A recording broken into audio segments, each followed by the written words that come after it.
Hello students, welcome to my YouTube channel Mohit Sharma study points. तो students, आज हम start करते हैं चैप्टर नंबर 8। आपके चैप्टर नंबर 8 का नाम है इंट्रोडक्शन टू ट्रिग्नोमेट्री। तो जैसे कि हमें सबसे पहले ये पता होना चाहिए कि ट्रिग्नोमेट्री होती क्या है, तभी हम इस चैप्टर के बारे में आगे पढ़ेंगे। क्लियर है? तो देखो, ट्रिग्नोमेट्री का मतलब क्या होता है। ट्रिग्नोमेट्री में ट्री का मतलब होता है थ्री, गोन मतलब साइड्स, मैट्रिक से बना मैट्रोन मतलब कि मेजर, मतलब कि जहां पर बात की जाती है किसके बारे में, study of relationship between the sides and the angle of triangle. मतलब कि अगर मान के चलो ये आपका मैंने एक ट्रायंगल बनाया, ठीक है, राइट एंगल ट्रायंगल। तो इसमें इसकी एंगल के और जो इसकी साइड्स हैं इनके बीच में जो रिलेशनशिप स्टडी की जाती है उसको बोलते हैं ट्रिग्नोमेट्री। मतलब जैसे आपकी एक साइड ये रही, आपकी एक साइड ये रही और आपकी एक साइड ये रही, और इसका एंगल मान के चलो कोई भी एंगल है आपका, ठीक है ना, थीटा 30 डिग्री 60 डिग्री कोई भी एंगल है। तो एंगल के बीच में और इन साइड्स के बीच में जो रिलेशनशिप होती है उसी की स्टडी को क्या बोलते हैं हम, ट्रिग्नोमेट्री बोलते हैं। क्लियर है? तो यहाँ से आपको पता लग गया ना ट्रिग्नोमेट्री क्या होती है। हमें क्या करना है, सिंपली जो ट्रायंगल होता है, जो आपका ट्रायंगल होता है जिसकी जो तीन साइड्स है उसका और एंगल के बीच के रिलेशनशिप को हम स्टडी करते हैं। अब ये जो आपकी ट्रिग्नोमेट्रिक रेशो, एक नया टॉपिक आता है आपका ट्रिग्नोमेट्रिक रेशो। तो ट्रिग्नोमेट्रिक रेशो क्या होता है, ये कहता है the ratio of side of right triangle. Right triangle का मतलब जिसमें एक एंगल क्या हो 90 डिग्री, और जो बाकी के दो एंगल होते हैं उनको बोलते हैं हम एक्यूट एंगल। क्या बोलते हैं हम, एक्यूट एंगल। क्लियर है? तो ये जो दो आपके एंगल होते हैं इनको बोलते हैं हम एक्यूट एंगल। एक्यूट एंगल के बारे में आप पहले भी पढ़ चुके हैं, मतलब एक ऐसा एंगल जिसका सम क्या हो 90 डिग्री से कम हो। तो ये जो आपके एंगल्स होते हैं इनको बोलते हैं एक्यूट एंगल। तो यहाँ पे कहता है कि the ratio of the side of right triangle, मतलब कि ये जो आपकी साइड्स हैं ये with respect to its acute angle, मतलब इसके एंगल के रिस्पेक्ट में जो रेशो होता है उसी को बोलते हैं ट्रिग्नोमेट्रिक रेशो। देखो मैं आपको क्लियरली समझाता हूँ। ये ट्रिग्नोमेट्रिक रेशो जो होता है आपके 6 तरह के होते हैं, मतलब 6 फॉर्मूले आप कह सकते हो। तो यहाँ पे देखो, इनको बोलते हैं ट्रिग्नोमेट्रिक रेशो। मैंने एक राइट एंगल ट्रायंगल बनाया, यहाँ पे एंगल कितना है 90 डिग्री का है। ये आपका होता है बेस, जिसको हम किससे रिप्रेजेंट करते हैं, बी से। इसको बोलते हैं परपेंडिकुलर, जिसको हम किससे रिप्रेजेंट करते हैं, पी से। ये होता है आपका हाइपोटेन्यूस, जिसको हम रिप्रेजेंट करते हैं एच से। आपने 8th 9th क्लास में थ्योरम पढ़ी होगी, पाइथागोरस थ्योरम। तो पाइथागोरस थ्योरम के अकॉर्डिंग क्या होता है कि आपका एच की स्केयर यानी हाइपोटेन्यूस का स्केयर जो होता है वो इक्वल होता है बेस की स्केयर प्लस में परपेंडिकुलर की स्केयर। ये तो आपने स्टार्टिंग में पढ़ा होगा कि according to Pythagoras theorem hypotenuse की square is equal to base का स्केयर प्लस परपेंडिकुलर का स्केयर। तो यहाँ से आपकी 6 ट्रिग्नोमेट्रिक रेशियो होती हैं। एक होता है आपका साइन ऑफ एंगल ए, जिसको हम साइन ए बोल देते हैं। क्लियर है? उसके बाद cos A, tan A, cot A, secant A, cosecant A, ये आपकी होती हैं 6 ट्रिग्नोमेट्रिक रेशियो। ठीक है? जो आपका साइन ए होता है वो क्या होता है, देखो साइड हमने क्या बताया था, ट्रिग्नोमेट्रिक रेशियो क्या है, रेशियो होता है साइड्स ऑफ राइट ट्रायंगल, मतलब कि जो राइट एंगल ट्रायंगल होता है उनकी साइड्स का रेशियो। तो साइन क्या होगा, ये जो दो आपकी साइड है पी यानी परपेंडिकुलर, बी यानी कि बेस, तो इन दोनों का जो रेशियो होगा वही क्या होगा आपका साइन ऑफ एंगल ए, किसके रिस्पेक्ट में, ए के रिस्पेक्ट में। क्लियर है?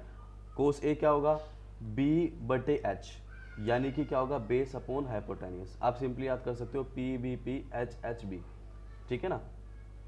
तो यहां से पी बटे एच हो गया आपका साइन, बी बटे एच हो गया आपका कोस, पी बटे बी हो गया आपका टेन। क्लियर है? उसके बाद जो साइन ए होता है यानी साइन ऑफ एंगल ए होता है वो इक्वल होता है 1 बटे कोसिकेंट ए। कोसिकेंट ए ये भी एक रेशो है।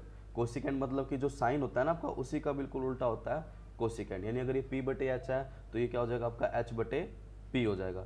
इसी तरह से जो आपका कोस होता है यानी कोस ए होता है वो 1 बटे इक्वल होता है सीकेंट ए, यानी अगर आपका कोस b बटे एच है तो सीकेंट क्या होगा h बटे b हो जाएगा। और इसी तरह से आपका होता है टेन ए यानी कि 1 बटे कोट ए, यानी कि अगर आपका टेन क्या है p बटे बी तो कोट क्या हो जाएगा b बटे पी। आपको सिर्फ ये 6 ट्रिग्नोमेट्रिक रेशियो लर्न करनी है, आपकी 8.1 बिल्कुल पूरी तरह से कंप्लीट हो जाएगी। लर्न करने का बिल्कुल सिंपल तरीका आप ऐसे लिख सकते हो P B P H H B, आप कोई भी ट्रिक लगा सकते हो, ठीक है ना। तो यहाँ से p बटे एच हो गया आपका साइन, b बटे एच हो गया कोस और p बटे बी हो गया टेन। ये तो हो जाएगा। उसके बाद उल्टा ही करना है, अगर मुझे कोसिकेंट का चाहिए तो साइन का उल्टा कर दो, यानी कि साइन के लिए किसके साथ कर देंगे हम, कोसिकेंट का। कोस के लिए सीकेंट का और टेन के लिए कोट का। ठीक है भाई, तो अब हम स्टार्ट करते हैं हमारा फर्स्ट क्वेश्चन। ठीक है, देखो भाई फर्स्ट क्वेश्चन में क्या कहा गया है, ये आपका फर्स्ट क्वेश्चन है, ये मैंने आपके लिए फॉर्मूले यहाँ से अलग लिख दिए, ठीक है ना, ताकि करने में कोई प्रॉब्लम ना हो। तो देखो फर्स्ट क्वेश्चन में बोला गया है in triangle A B C, in triangle A B C.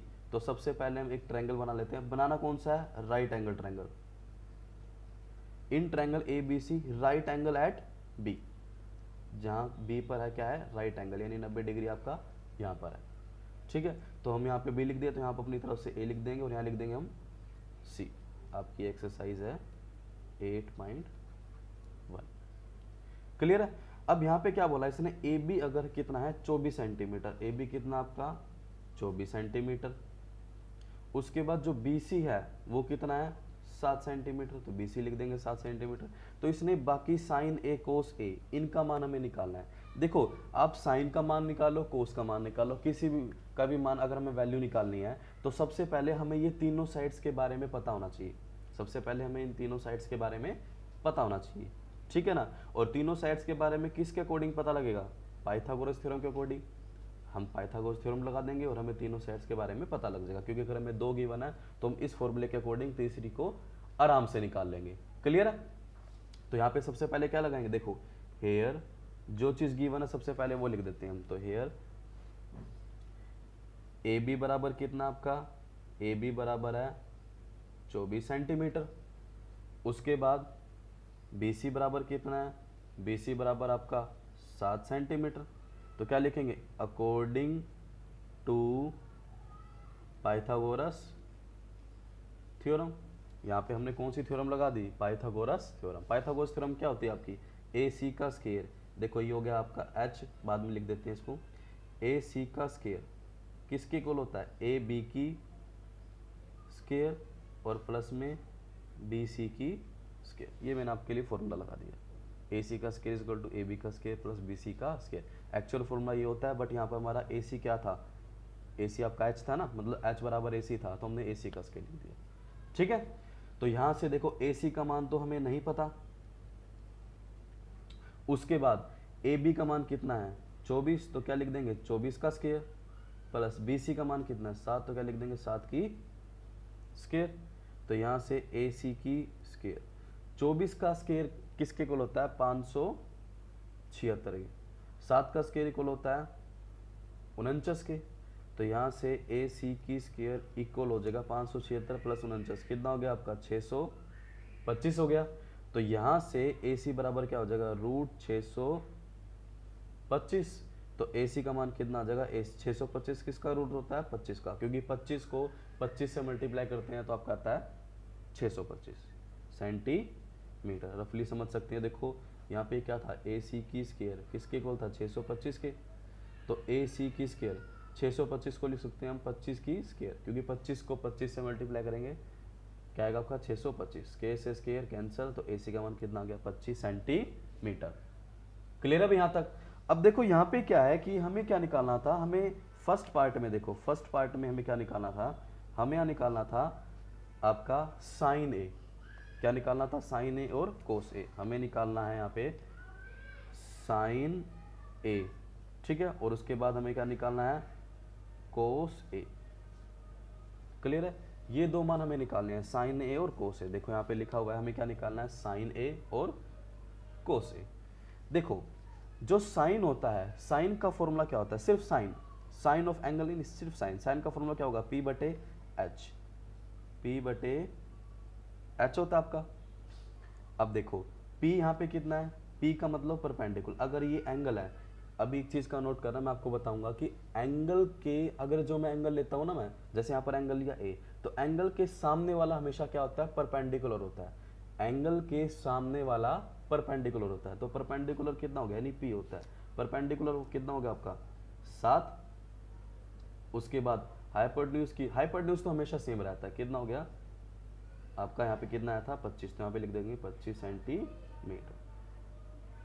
Clear. उसके बाद हमें क्या निकालना है, उसके बाद हमें निकालना है कोस ए।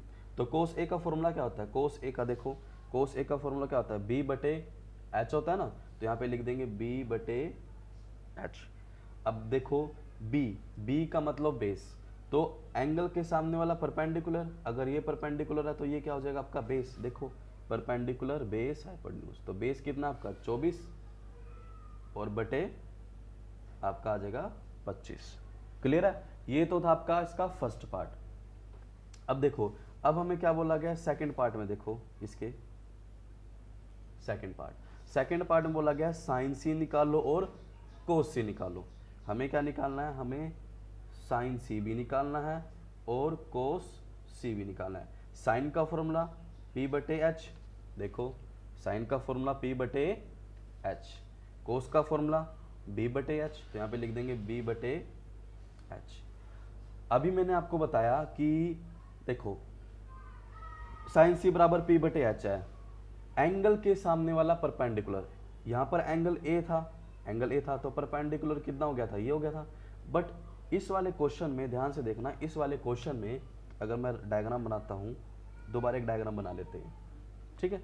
तो इस वाले क्वेश्चन में आप देखोगे कि इस बार एंगल सी यहाँ लेंगे, बी तो यहीं पर होगा और ए हो जाएगा आपका ये, क्लियर है ना, सी यहाँ पे हो जाएगा, या फिर जो आपका था वैसे कर लेते हैं, ये आपका सी था, ये आपका ए, ऐसे आपका ट्रायंगल था ना, यहाँ पे कितना था 24, यहाँ पे आपका 7 और यहाँ पे कितना आ गया था 25। अब एक बात को देखना, मैंने कहा था एंगल के सामने वाला परपेंडिकुलर, तो इस बार परपेंडिकुलर क्या हुआ, इस बार परपेंडिकुलर ये हो गया, ठीक है ना। मैंने आपको क्या बताया था, एंगल के सामने वाला क्या होता है परपेंडिकुलर, तो परपेंडिकुलर हो गया आपका ये बेस, परपेंडिकुलर के साथ वाला क्या होता है आपका बेस, और ये हो गया आपका हाइपोटेन्यूज। देखो ध्यान से, अभी मैंने आपको क्या बताया था, यहाँ पे जो भी आपका एंगल होता है, जो भी आपका एंगल होता है उसके सामने वाले को ही हम क्या ऐड करते हैं, परपेंडिकुलर ऐड करते हैं, क्लियर है ना। तो यहाँ पे अब देखो, यहाँ पे आपका पहले आपका परपेंडिकुलर क्या था, पहले आपका परपेंडिकुलर ये था, बेस ये था, क्योंकि एंगल ये था, एंगल के सामने वाला परपेंडिकुलर। अब यहाँ पे परपेंडिकुलर क्या हो जाएगा, अब हम एंगल कौन सा ले रहे हैं सी, तो परपेंडिकुलर क्या हो जाएगा, एंगल ये रहा तो इसके सामने वाला परपेंडिकुलर बेस सी हाइपोटेन्यूज, तो P बटे एच, P इस बार कितना हो गया आपका 24, एच तो हमेशा कितना रहेगा 25, क्लियर है। इसी तरह से बेस देखो, बेस इस बार कितना है 7, हाइपोटेन्यूज कितना है 25, तो हो जाएगा 7 बटे 25, ठीक है ना। क्लियर हो ना आपको ये क्वेश्चन। बस एक बात नोट करनी है, हम कोई भी देखो अगर हम फॉर्मूला कोई भी लगाए साइन कोस, फॉर्मूला हमेशा यही रहेगा, फॉर्मूला हमेशा यही रहेगा, बट जैसे जैसे आपका एंगल चेंज होगा वैसे वैसे ही आपका परपेंडिकुलर और बेस भी चेंज हो जाएगा, ठीक है ना। तो इस चीज को अगर हमें कैसे पता लगे कि भाई परपेंडिकुलर क्या है बेस क्या है, तो एक बात को नोट रखना कि जो भी मैं एंगल ले रहा हूँ उसके सामने वाले को ही मैं परपेंडिकुलर, सामने वाली जो लेंथ है, अगर मैं ए एंगल ले रहा था तो परपेंडिकुलर मैंने इसको ऐसे लेट किया, देखो अगर मैं इसको ऐसे कर दूं तो ये परपेंडिकुलर बन जाता ना, क्योंकि एंगल अब होता ये, एंगल से ये हो जाता तो परपेंडिकुलर आपका ये हो जाता, क्लियर है ना। यहाँ पर भी बिल्कुल सेम ऐसे हुआ, देखो पहले ये आपका परपेंडिकुलर था, ये आपका बेस था और ये आपका हाइपोटेन्यूज, बट जैसे ही मैंने साइन सी यानी एंगल सी लिया तो ऐसे हो गया आपका, तो इस बार परपेंडिकुलर ये हो गया, परपेंडिकुलर ये हो गया, बेस ये हो गया और हाइपोटेन्यूज तो यही रहेगा, ठीक है। तो ये आपका फर्स्ट क्वेश्चन था जो मैंने कंप्लीट कराया। अब हम स्टार्ट करते हैं अपना सेकंड क्वेश्चन। तो अब हम स्टार्ट करते हैं अपना सेकंड क्वेश्चन। सेकंड क्वेश्चन में देखो क्या बोला गया है, इन फिगर 8.13, यानी कि हमें फिगर इस बार दे दिए इन फिगर 8.13, तो आपकी ये फिगर है, इस फिगर को बना लेते हैं। यहाँ पर आपको P दे रखा है, ये आपका R हो गया और आपका हो गया Q, ठीक, सॉरी यहाँ पे आपका R आएगा और यहाँ पे आ गया आपका Q, ठीक है, क्योंकि Q पे क्या है 90 डिग्री। अब इसने बोला PQ कितना है, PQ है आपका 12 सेंटीमीटर और PR कितना है, PR आपका 13 सेंटीमीटर। देखो यहाँ पे क्या दे दिया, here PQ is equal to 12 centimetre, PR is equal to 13 centimetre, और पूछा है फाइंड करो tan P minus cot R। हमें क्या निकालना है, हमें निकालना है tan P minus cot R, tan P minus cot R हमें फाइंड आउट करना है, ठीक है। अब देखो यहाँ पर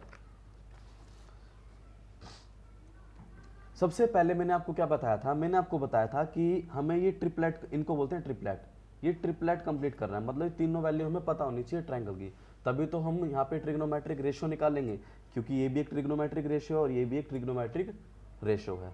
तो इस चीज को करने के लिए क्या करेंगे, सबसे पहले यहाँ पर लगाएंगे पाइथागोरस थ्योरम। तो अकॉर्डिंग टू पाइथागोरस थ्योरम, तो पाइथागोरस थ्योरम के अकॉर्डिंग हम जानते हैं कि जो आपका h, ये आपका क्या h है ना, यानी कि पी आर की स्केयर, फॉर्मूला क्या होता है, h की square is equal to b की स्केयर प्लस p की स्केयर, ये आपका फॉर्मूला होता है। h यहाँ पर ये रहा आपका, p आपका ये रहा और r आपका ये रहा, बेस आपका ये रहा। तो पी आर की स्केयर किसके इक्वल होगा आपका, ये सब कब होगा, जब हम एंगल क्या लेके चलेंगे, आर लेके चलेंगे एंगल को, ठीक है। तो पी आर की स्केयर किसके इक्वल हो जाएगा आपका, पी क्यू की स्केयर प्लस क्यू आर की स्केयर, फॉर्मूला लगा देंगे, यानी एच की इस, ये जो आपकी हाइपोटेन्यूज यानी पी आर की स्केयर किसके इक्वल हो जाएगा, पी क्यू की स्केयर प्लस क्यू आर की स्केयर। पी आर का मान कितना आपका 13, तो 13 की स्केयर लिख देंगे। पी क्यू का मान कितना आपका 12, तो 12 की स्केयर लिख देंगे। उसके बाद क्यू आर का मान हमें नहीं पता, तो ऐसे का ऐसे लिख देंगे। 13 की स्केयर कितना होता है 169, 12 की स्केयर 144 प्लस में क्यू आर की स्केयर, तो ये प्लस का इधर जाके क्या हो जाएगा आपका माइनस का हो जाएगा, इक्वल टू क्यू आर की स्केयर।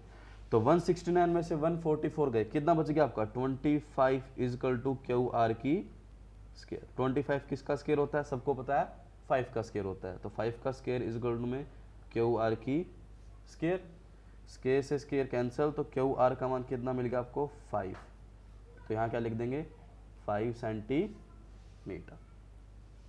क्लियर है। अब जिसकी हमें वैल्यू निकालनी थी वो लिखते हैं। देखो हमें क्या निकालना है, हमें सबसे पहले तो निकालना है tan p निकालना है।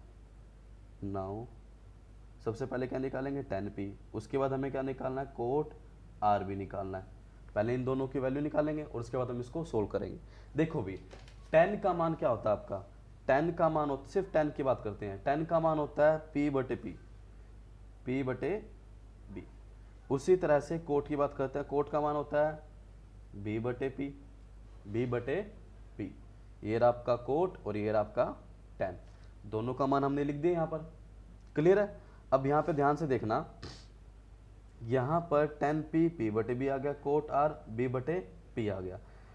p यानी कि एंगल क्या है, ये वाला ले रहे हैं, एंगल कौन सा ले रहे हैं वाला, तो p की बात कर रहे हैं, तो इस हिसाब से अब आप इसको ऐसे रोटेट कर लो, तो इस हिसाब से परपेंडिकुलर क्या हुआ 5 हुआ, परपेंडिकुलर क्या हुआ 5, क्योंकि ये बिल्कुल सीधी लाइन है ना, परपेंडिकुलर हुआ आपका 5 और बेस कितना हो गया 12। तीन चीज होती है, एक परपेंडिकुलर, एक बेस और एक हाइपोटेन्यूज। ये जो आपका हाइपोटेन्यूज है ये कभी भी चेंज नहीं होता, ये एज इट इज रहता है, बट परपेंडिकुलर और बेस चेंज हो जाते हैं एंगल के अकॉर्डिंग, एंगल के अकॉर्डिंग ये दोनों चेंज हो जाते हैं। क्लियर है। अब यहाँ पे हमें परपेंडिकुलर बेस चाहिए किसके अकॉर्डिंग, एंगल किसके अकॉर्डिंग, पी के अकॉर्डिंग चाहिए ना।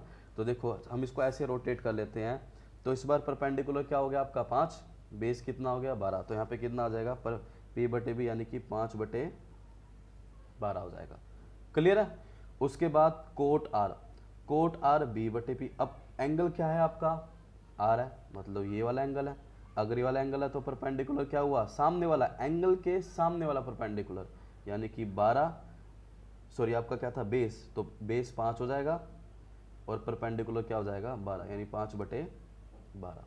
कोई दिक्कत, एंगल के सामने वाला परपेंडिकुलर होता है, यहाँ पे एंगल आर्थ है तो इसका मतलब परपेंडिकुलर ये हुआ, बेस आपका ये हुआ, हाइपोटेन्यूज एज इट इज रहेगा, बट यहाँ पे P यानी परपेंडिकुलर ये था, तो एंगल P ये था तो परपेंडिकुलर ये होगा और बेस ये हो जाएगा। इस चीज को ध्यान से देखना, ठीक है ना, नोट करना, सिर्फ यही गलती होती है और बिल्कुल पूरा का पूरा क्वेश्चन आसान आएगा। क्लियर है। तो यहाँ पे अब हमें किसका मान निकालना था, हमें निकालना था tan p minus cot r, तो यहाँ पे लिख देंगे यहाँ पे हैंस, तो यहाँ से tan p minus cot r का मान निकालना है, तो tan p का मान भी 5 बटे 12, कोट r का मान भी 5 बटे 12, सोल्व करें कितना आ गया 0। क्लियर है? तो ये आपका सेकंड क्वेश्चन भी कंप्लीट हुआ। अब हम स्टार्ट करते हैं अपना थर्ड क्वेश्चन। तो ये आपका थर्ड क्वेश्चन है, हमें क्या दे दिया, sine A is equal to 3/4, calculate करना है कोस ए और tan ए।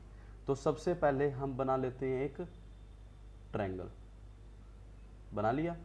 अब यहाँ पे एंगल क्या लेके चलना है हमें, ए, तो यहाँ पे लिख देंगे हम ए, इसको अपनी तरफ से बी लेट कर लेते हैं और इसको सी लेट कर लेते हैं।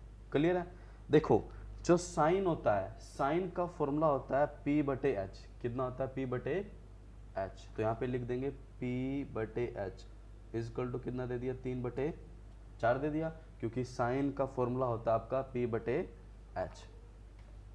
अब इस ग्राफ के अकॉर्डिंग अगर एंगल ए है तो परपेंडिकुलर आपका ये हुआ, बेस आपका ये हुआ और हाइपोटेन्यूज आपका ये हुआ। क्लियर है?